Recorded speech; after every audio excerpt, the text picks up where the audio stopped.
Hi, everybody. Have you ever felt like you've been praying and praying and praying and your prayers just aren't being answered? It could really be frustrating. I know it's happened to me and it's happened to countless people that I've been coaching. And over the years, I really kind of looked at it and analyzed and I looked at prayer. Because the power of prayer, there's no doubt about how powerful prayer can be. It's in all the studies. Science is even catching up to it. So what stops you from getting your prayers answered? Or at least what's stopping the frustration if your prayers aren't being answered? So here are three things, and these are really important. These are three things that could help you to get your prayers answered, or at least to put you in the right state of mind to have your prayers answered. Number one, I have it written here, I don't want to get off track, is people get stuck in the desperation prayer. And what I mean by desperation prayer, it's please, please help me, get me out of this jam. And believe me, I'm a champ at this, I know it. So if you're constantly saying please, please, please, what happens is you're doubting it. You get stuck in that rut, and it's like, the record skipping over and over and over, kind of showing my age back in records, but it's just please, please, please, and that it could drive you crazy. I know it's driven me crazy. So how do you break out of that rut? Well, if you want to break through, you switch from what I call the desperation prayer to the confidence prayer, to the prayer of thanksgiving, of gratitude that it's already happened. A biblical principle is to give thanks before things that you ask for even happened. The definition of faith. It's conviction of things hoped for, things that you haven't even seen before. So start off with the desperation prayer. Let God know what's going on. Please help me out of this. Please, please, this. Once you say that once, God hears you. Then go from there. Don't get stuck. Break through to where you can get into the gratitude prayer where thank you. Thank you. Now I trust you. Thank you that this prayer is going to be answered. Number one. Number two, people doubt and they don't believe. And I've done this too. I've prayed and I thought I believed, but my actions weren't following suit. For example, let's say you couldn't make rent or you couldn't make mortgage. I would spend all my time thinking of excuses that I would tell the landlord or the bank.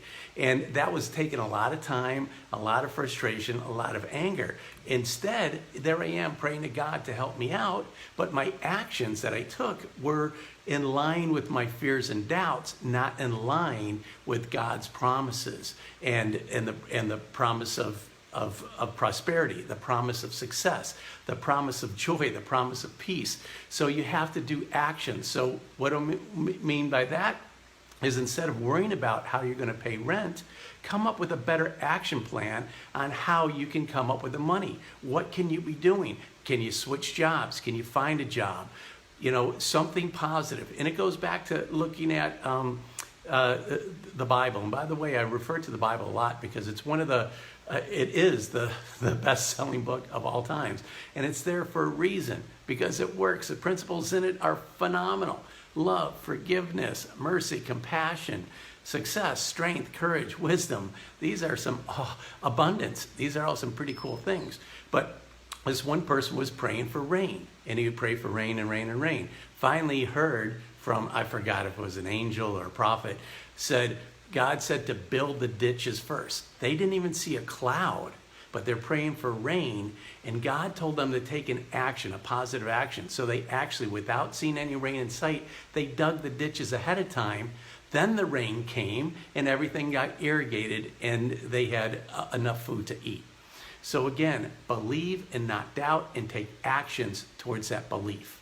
The third, and this is another one, is that if your prayers don't get answered in time, can that be frustrating? Come on, I want it now. Well, there's three things that could be delaying it. Number one, you're not ready. You might be praying for something, maybe a relationship, maybe a job, maybe better health, but you're not ready for it. There's still some things that you have to do, that you have to learn. So look inside yourself. Get with a coach, get with a counselor, get with somebody that can maybe look at it and say, okay, is there something that I need to be doing to make me more ready for it? Number two is that it's not the right time.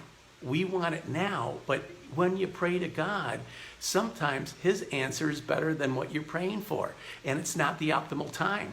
I know there's some things that I forced, like putting a round peg in a square hole, and it didn't really work.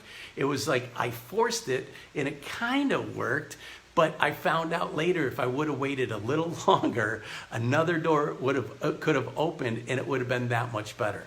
So to avoid frustration, don't just think that it has to be on your time. Now the third part is I got to read my writing here. Oh, this is big. The other person might not be ready. So you might be ready. You might feel the time is right. But if you're going to do something worthwhile, more times than not, it involves another person. Like if you're looking for a great relationship, a relationship involves another person. If you're looking for a promotion or if you're looking for increase in business, it usually means that you have to have somebody else involved. And that person might not be ready. So God knows this. So when you pray, get rid of that frustration by how? By trusting God.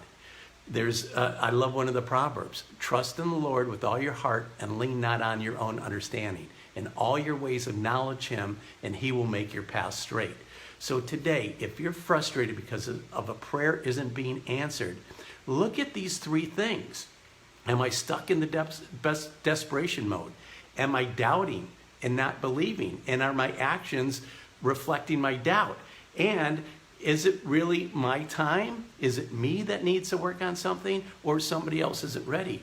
If you turn that over to God, let go and let God, and you have faith in your prayer that'll be answered, you're going to take more positive actions. And again, remember, faith without action is dead. Take an action, a positive action, towards where you want to be, and you're going to get there sooner than you think. Thanks a lot. Have a great day, and God bless.